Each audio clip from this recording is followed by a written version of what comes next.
નાગરિક બેંકના પૂર્વ ચેરમેન સુરેશ પટેલે લગાવેલા આક્ષેપોને મહેન્દ્ર પટેલે ફગાવ્યા. પરિવર્તનશીલ પેનલના સભ્યોએ મતગણતરી અટકાવવાના વાહિયાત પ્રયત્નો કર્યા. મહેન્દ્ર પટેલ: પરિવર્તનશીલ પેનલના સભ્યોએ બેંક મેનેજરની સાથે અસભ્ય વાણીવિલાસ કર્યો છે. મતગણતરી મોડી શરૂ થવા પાછળ પરિવર્તનશીલ પેનલના સભ્યો જ જવાબદાર છે. મહેન્દ્ર પટેલ: અમારી પેનલ જીતતી હતી એટલે તેઓએ વાહિયાત પ્રયાસો કરી બેંક મેનેજર સાથે તેમજ મારી સાથે અસભ્ય વાણીવિલાસ કર્યો હતો. ડિરેક્ટર બનવા નીકળેલ માણસ બુદ્ધિશાળી હોવો જોઈએ. કરોડો રૂપિયાના આક્ષેપો સુરેશભાઈએ કર્યા છે તો તેઓ અમારા ઉપર ફરિયાદ કરી. મહેન્દ્ર પટેલ: બેંક મેનેજર હોસ્પિટલમાં છે અને તેને કંઈ પણ થશે તો તેની સંપૂર્ણ જવાબદારી પરિવર્તનશીલ પેનલના સભ્યોની રહેશે. મહેન્દ્ર પટેલ: સુરેશ પટેલે અનેક કૌભાંડો કર્યા છે. મહેન્દ્ર પટેલ: ખુરશી કૌભાંડ, ધાબળા કૌભાંડ બહાર ન આવે તે માટેના તેઓએ છુપાવવાના પ્રયત્નો કર્યા છે.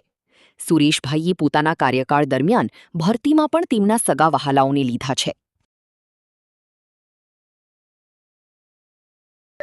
ગઈકાલે પાટણ નાગરિક સહકારી બેંકને 15 ડિરેક્ટરોની ચૂંટણી હતી અને આ ચૂંટણીની અંદર ખૂબ ભારે સંખ્યામાં મતદારો મતદાન કરવા આવ્યા.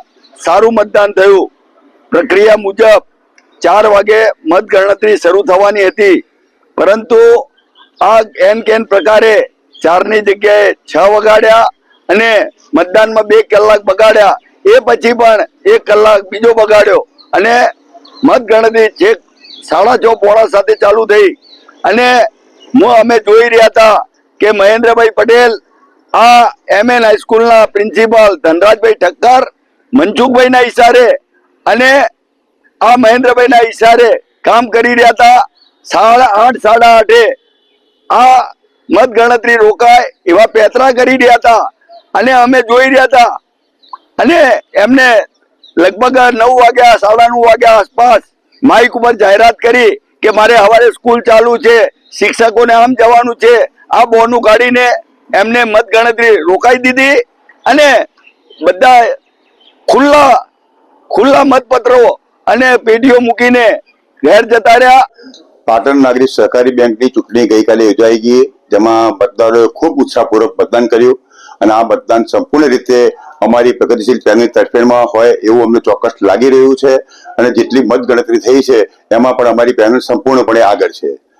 આ પરિવર્તનશીલ પેનલના ઉમેદવારો, જ્યારે મારા શબ્દો ના કહેવા જોઈએ, એ લોકોએ આ મતગણતરી અટકાવવા માટેના બાહ્યાત પ્રયત્નો કર્યા અને 42 પ્રયત્નો કર્યા, હલકામાં હલકી કક્ષાના પ્રયત્નો કર્યા અને મેનેજરને બેફામ ગાળો બોલી તું તારી કરી અને મેનેજરને આજે દવાખાનામાં દાખલ કરવા પડે એવી પરિસ્થિતિ આવી છે. એટલે લોકોની માનસિકતા એટલી નિશ્ચિત પ્રકારની છે કે ખરેખર આ લોકોના વિશે શું કહેવું એવી શરમ આવે. હેતલ પંચાલ, પાટણ.